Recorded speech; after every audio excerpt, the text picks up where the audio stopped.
Todd Lawrence. Sean McCammon, good to see you, my friend. Good to see you. You stop at Weber's on the way up? I did stop at Weber's, thank you. Tradition, always going back my whole life. And the key man was there. He's been at Weber's since he was 16. Who's the key man? He's the main person there. He does the burgers. He cooks all the burgers up there.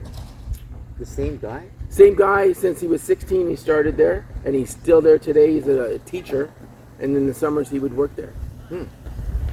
That's kind of like here. So it was 63, and I was born in 66, so he has 3 years on me. Because I went up there, we had a cottage in Bracebridge, and I went up there every year, and I still do. So he's been working there 40 years? Yeah. Flipping burgers? Yeah, buddy.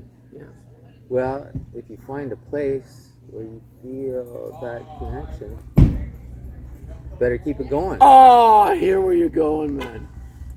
So are you talking about Camp Urana now? Is this your segue or whatever they're called? Yeah. Now, okay, nice. You ended up here just due to some chance meeting of like Uncle Don, or was it Dave Anderson? It was Dave Anderson. Thank you for remembering that, because I wouldn't. Dave Anderson and my father. My father worked for the Bell in Toronto. Dave Anderson was going to chiropractic school, and they, at that time, Dad took the bus for, I forget the reason, but he was taking the bus on Bayview Avenue in Richmond Hill, and Dad talks to everybody. And on the bus, we started talking to Dave, and I have a young son who has diabetes. Dave says, well, our family runs a diabetes camp up at Huntsville. Oh, my son, he's 18. And he said, well, come over for an interview. Have him come. And they just lived around the corner from us. Yeah. His wife, I forget her name. Dave's wife's name. Heather, right. Heather, yeah, that's it. So I went and had an interview, and here I am now, all these years. But when I started, I was so shy. Yeah. I was massively shy up here for that first 1984. So and then 85. No, hang on a second. 84, you're a counselor. 84, I came up here as a counselor staff. So I'm not even. I contracted the diabetes when I was 12. Yeah. But my doctor back then, they had no idea about this place. I was never told about this place. I had an older brother. We still didn't know about this place who had diabetes. Still didn't know about this place. So with Dad on the bus with Dave, that was our first, I forget the words. And if that meeting had never happened, that meeting on the bus... If that meeting on the bus with my father and Dave, I'm not sitting here with you with our beautiful coffee. Yeah, I just had a discussion with Jay Fogarty where I was talking about how, I was offered a counseling job here at Camp Urana, and I said, I don't know, maybe I'll... Well, who cares about you? You're interviewing me. I don't care about your story. Let's do me. All right, let's do you. Okay. But yes, your story's very good, exactly. And... Yeah, your hero is like chance too. Yeah, maybe everybody. Really. Well, everybody would have a story. Yeah, that's a great one. Cause, yeah, where is this place?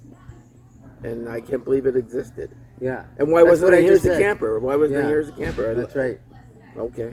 So 84, you're a counselor. 84, I was a counselor. 85. 85, I was a counselor. 86, I was the director of the adventures area, which is the land sports area, as an area staff. Yeah. And 87, I was program director with a nice young fellow named Brian Pitts. Mm-hmm. And that was the first year Dave was the director, and that was the first year his wife, Heather, took over.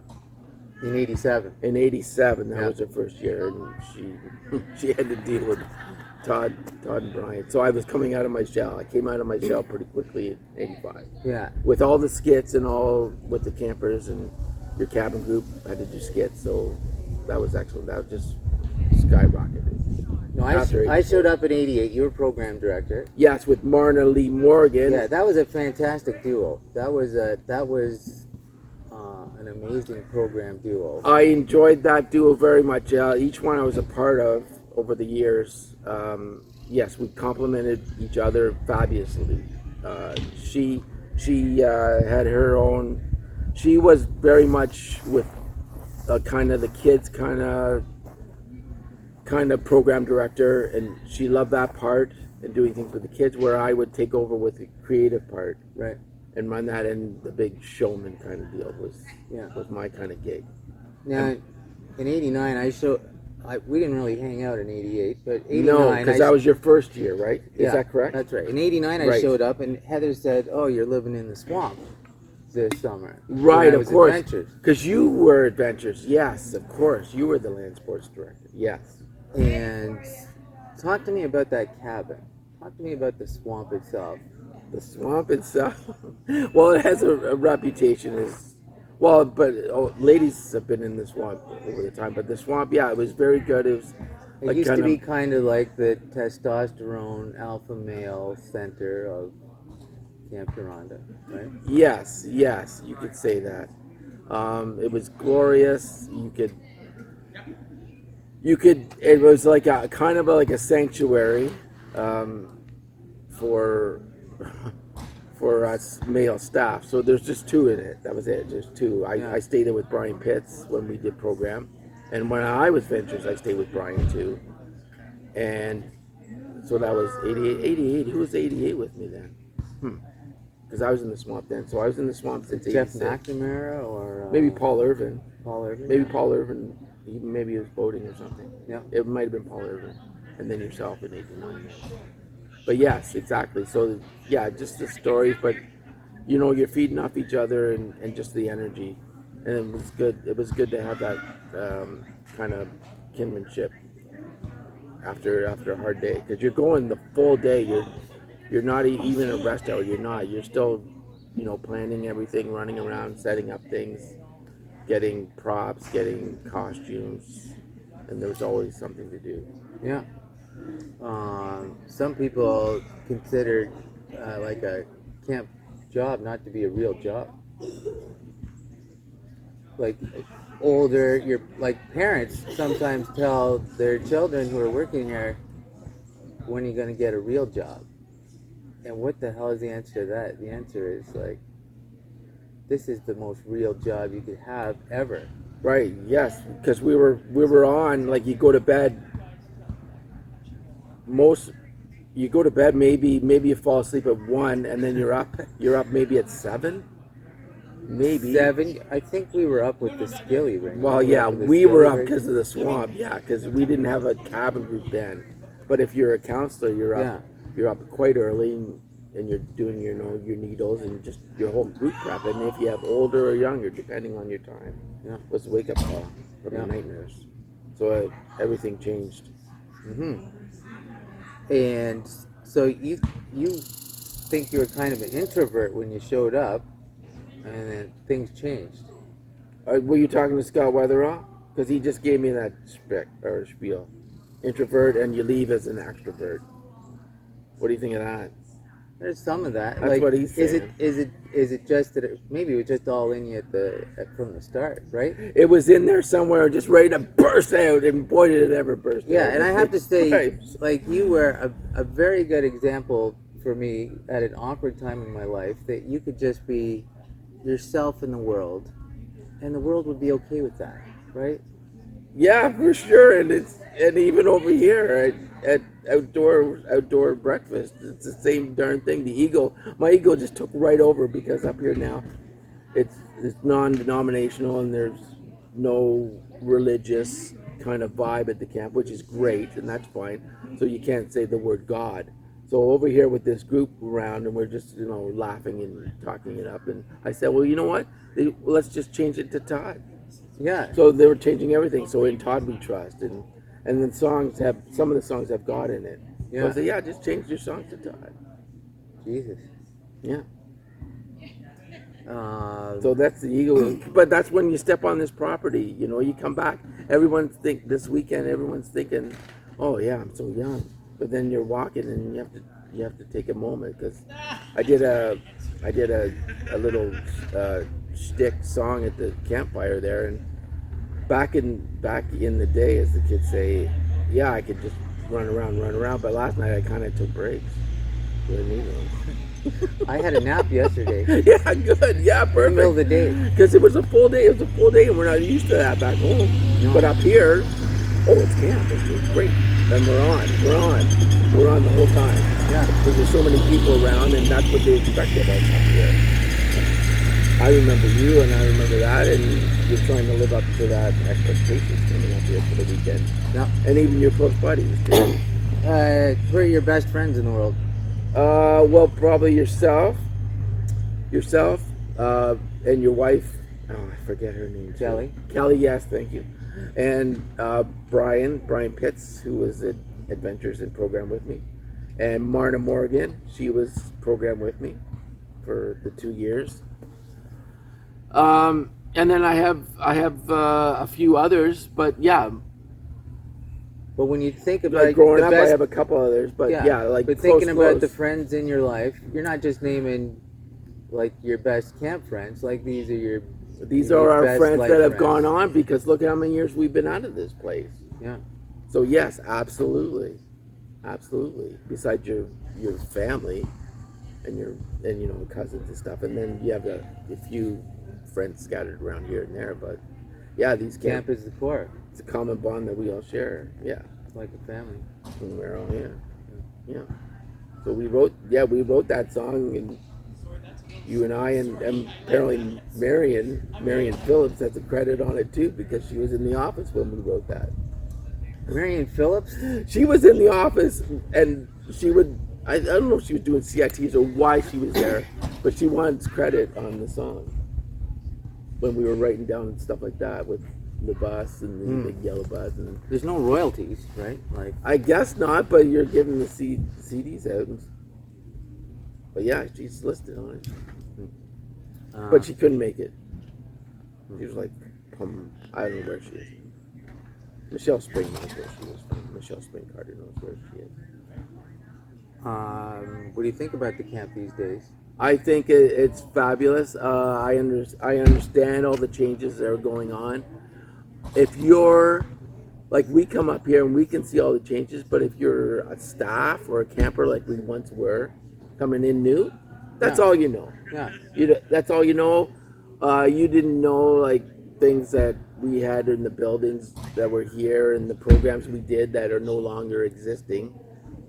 These kids in camp staff don't know that part. Yeah. So they're just enjoying it. And the spirit keeps going, right? The spirit is the same. The camper or the staff, the new staff here are wonderful.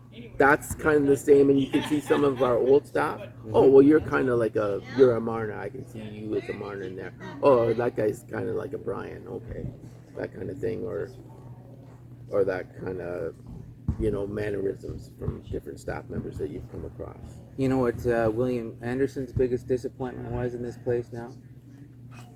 No staff lounge? No tetherball. Oh, no tetherball. Yeah, sure. Yeah, he was very disappointed there was no tetherball. The only thing I was kind of sad for, really, to use just a simple word, is the staff, because after the whole day you're really with the kids full on, and we would get us back to the staff lounge, and then we could share our days and have some great laughs with the camp staff and come together. So much laughter in that So much, staff it was lounge. all laughter, and then we would plan the programs, to sign up to all that kind of stuff. And we were recharged. Yeah. That would recharge us for the next day, because we need that. We needed that recharge. But now the kids and the campers the campers and the staff go back together. Yeah. So I don't know how I can handle that part of it. It'd be tricky. Yeah. To get, because you needed that boost.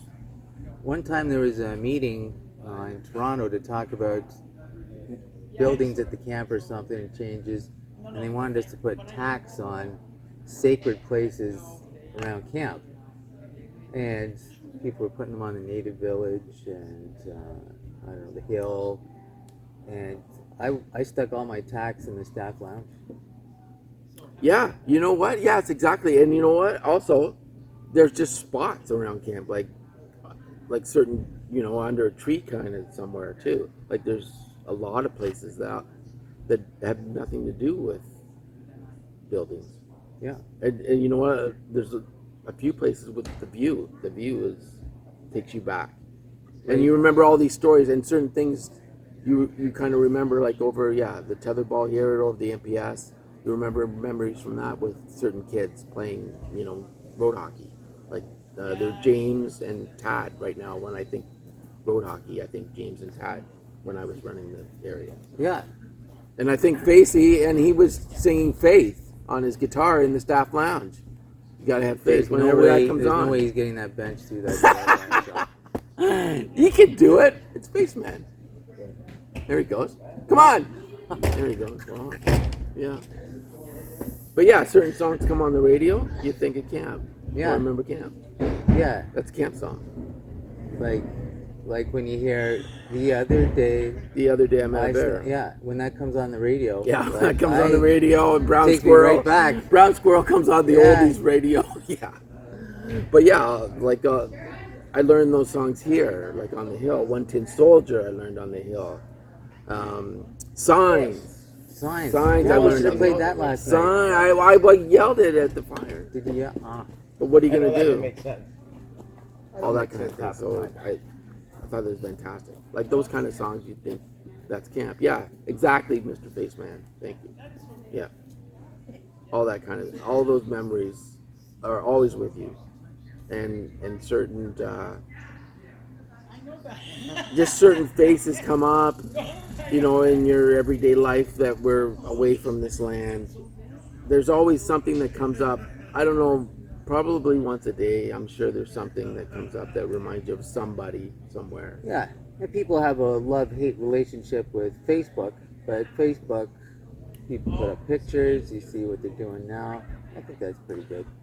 And it was perfect coming here. It was perfect because we couldn't really how do you connect interact with all these people? Yeah. Yeah, and okay, you know the name, and yes, you were a camper, yes, you were staff, and you can see their journey over the years, and now they have kids and they're posting. Yeah. Now, you had two girls here at camp who were friends that had a crush on you, Katie and Rhonda. Are you doing now? You're coming in with the Barbara Walters on me now? Nice. Well, Katie was telling me that she liked your eyes. Okay. Yes. But Rhonda liked your stomach. And okay. You used to walk around camp a lot with that camp windbreaker open and no shirt on underneath.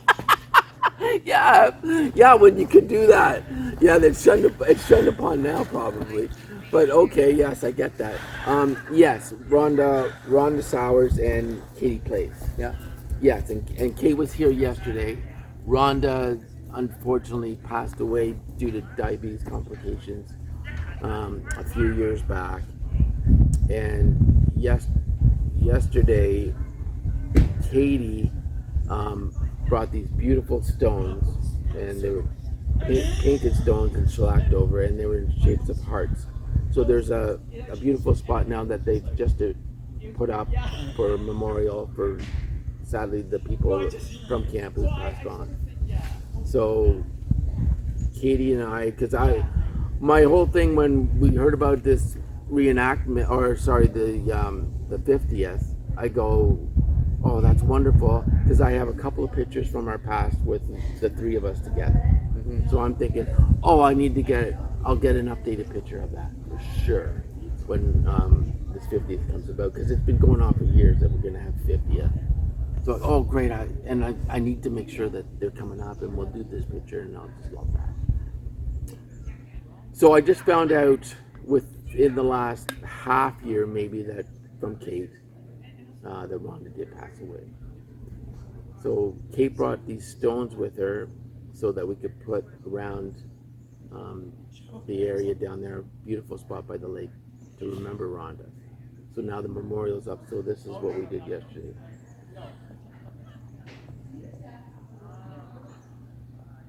So we did the picture. so she had stones. So we didn't have Rhonda, so we did like the kids do with the heart. So she did a half, and I did a half. Rhonda's name was right there, so that's my moment from this week. Along with, seeing everybody, but that's what I'll take away. I love it. And I have my mask because I've had a transplant, kidney pancreas transplant I'm blessed for 20-some years, so I'm around with this mask on. I didn't want to miss this place. And that moment yesterday was everything about Camp Toronto. Because I grew up with those girls. It was everything to me. And to Kate, if she waited to get down there, she didn't know she could do it, but I said, we're going for Rhonda, so we walked down and did that. And there's nothing better. There was nothing better than remembering Rhonda and those times, because it was just the smiles on the girls' faces when they were so young, taking those pictures, and we were smiling in the picture.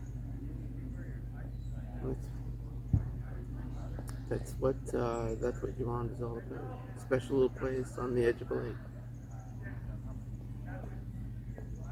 You want me to bury you here? I mean, if you go first. I'm going first. Like, there's if no you go doubt. first, Yeah, there's no doubt I'm going first. Yeah, there's no doubt. There was bets. I wouldn't even make it to 40. I wouldn't make it to 50. So I'm cashing in on those bets. So that's good. I sometimes feel like I don't have diabetes, and I feel like a lot of times everything's a bonus. Like That's pretty well. Yeah, that's every well day said. I've got going is a bonus. Yeah. Yeah, that's true. Yeah, very much so. Every single day. You got that right. So, what was your favorite color of GIMP? Well, I tried pink. I tried doing pink. But growing up here, the GIMP, you know what? Honestly, I can say this right now, after how many years since '84, never did GIMP. Never did GIMP once. Yeah, if somebody Nothing. said, how do you do GIMP. How do you do diamond? Can you start my diamond GIMP? I have a piece of GIMP in my pocket right now from my name tag here, but it fell off.